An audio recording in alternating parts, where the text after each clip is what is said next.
Good morning. It's good to be with you on this Monday morning. Hope you had a great weekend this past weekend. I know that we did. Looking forward to a good week this week. Got a few things going on this week, but it's gonna be a good week. I'm looking forward to seeing what all God has in store for us this week. Today we're going to pick up with chapter two. We'll be in chapter two. This is Ecclesiastes, obviously. Ecclesiastes 2 will be in chapter, starting with verse 12. We're going to read to the end of this chapter. So we'll read Ecclesiastes chapter 2, verses 12 through 26. End of the chapter, yeah, it's 26. So let's read this together. So I turned to consider wisdom and madness and folly. For what can the one do who comes after the king? Only what has already been done. Then I saw that wisdom excels folly as light excels darkness. The wise have the wise have eyes in their head, but fools walk in darkness. Yet I perceive the same fate befalls both of them. And I said to myself, what happens to the fool will happen to me also. Why then have I been so very wise? And I said to myself, that is also a vanity.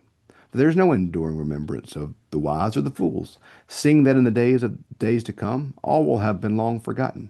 How can the wise die just like fools? So I hated life, because of what is done under the sun was grievous to me. For all is vanity, a chasing after the wind. I hated all my toil, which I had toiled under the sun, seeing that I must leave it to those who come after me. And who knows whether they may be wise or foolish? Yet they will be master of all of which I have toiled, and used my vanity under the sun. This is also vanity. So I turned and gave my heart up to despair concerning all the toil of my labors under the sun, because sometimes the one who has toiled with wisdom and knowledge and skill must leave all to be enjoyed by another who did not toil for it. This is also vanity and a great evil. What do mortals get from all the toil and strain which they toil under the sun? For their days are full of pain, their work is a vexation. Even at night their minds do not rest. This is also vanity. There is nothing better for mortals than to eat and drink, and to find enjoyment in their toil. This also I saw was from the hand of God, for apart from him, who can eat or drink or have enjoyment? For the one who pleases him, God gives wisdom and knowledge and joy, but to the sinner he gives work of gathering and heaping, only to give to the one who pleases God. This is also a vanity and a chasing after the wind. So our guy, the teacher, y'all, um, I'm a child, I'm Gen X is the generation that I'm from. I grew up with grunge music, the most unhappy music ever in all the world. You know, Nirvana, they're not happy. Nirvana's not a happy group of young lads.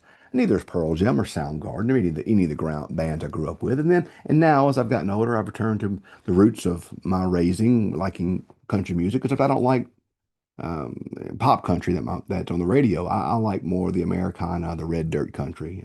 Jason Isbell, Turnpike, um,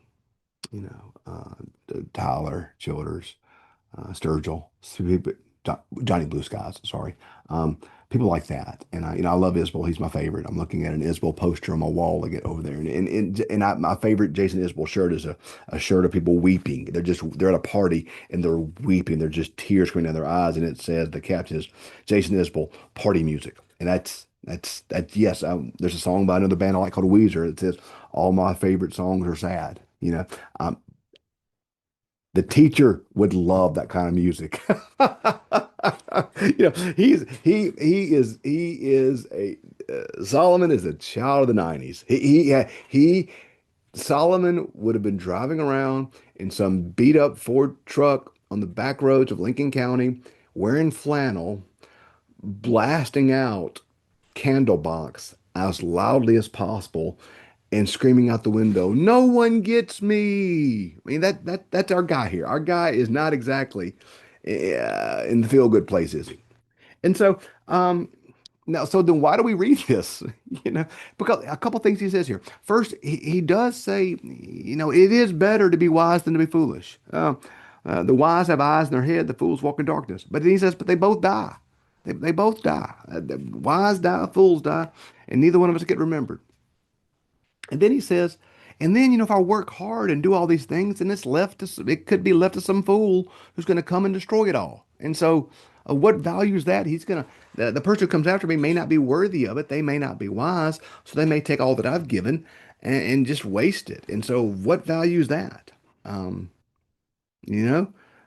Then he says, he does kind of wind up here. He says, there's nothing better for mortals than to eat and drink and find enjoyment in their toil. This I saw comes from the hand of God. For who, apart from him, can eat or drink and have enjoyment? For the one who pleases God gives wisdom and joy. And so he says, ultimately, we eat, we drink, we work, and we find meaning in what we're doing. We find enjoyment in their toil. I think Solomon has a little bit of delusions of grandeur, maybe, if I'm going to diagnose him. We often want to be great, don't we? And we worry about these things. I'm a worrier. I'm working on it right now, actually. I'm trying to get better at it. Solomon has all these things. He's like, well, if I work and they're going to come after me and they're going to ruin it all, you know, if I have wisdom, I'm going to die and they're going to die too. And what's it matter? I do kind of like where he landed. There's nothing better than to eat and drink and find enjoyment in your toil. So often, I've said before in a sermon, that we want our life to be spiritual cosplay, you know? Our faith often feels defeated or weakened because we expect our life to be a WrestleMania cage match with the devil. That's usually not what it is it? Our lives become kind of routine.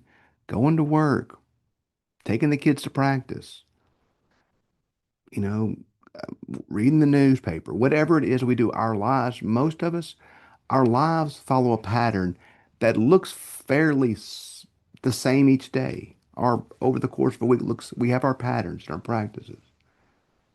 And it can feel very rote and very routine and very boring if we're going to be honest. Sometimes our life can just feel boring.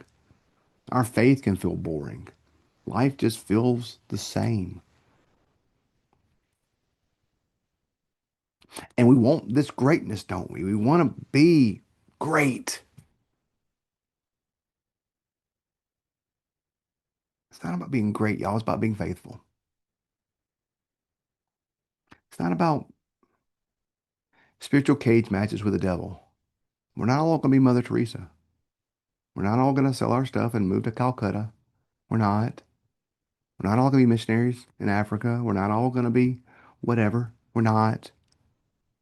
We're going to be moms and dads and grandparents and children and coworkers and bosses and all these things. And we're going to feel sometimes inadequate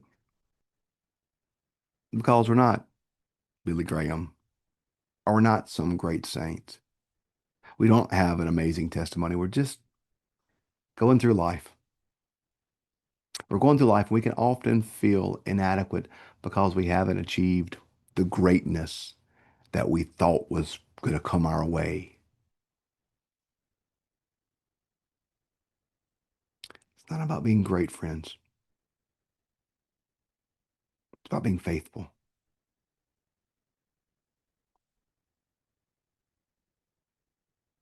finding enjoyment in their toil.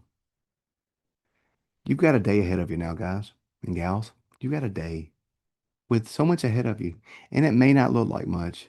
It may not look like much. Your task, it's a Monday. You may be full of a million to-dos that you don't want to do, that you may push half of them off to tomorrow. That's okay. But in each moment, in each passing moment, in each part of your life today, find the meaning there. Can you serve someone? Can you offer a smile? Can you offer a word of encouragement? Can you offer something like that? Can you open the door for the person behind you in the restaurant? Can you let somebody over in traffic? Can you not respond when somebody really makes you angry on social media? You know, it's not about the greatness, y'all. It's about the faithfulness.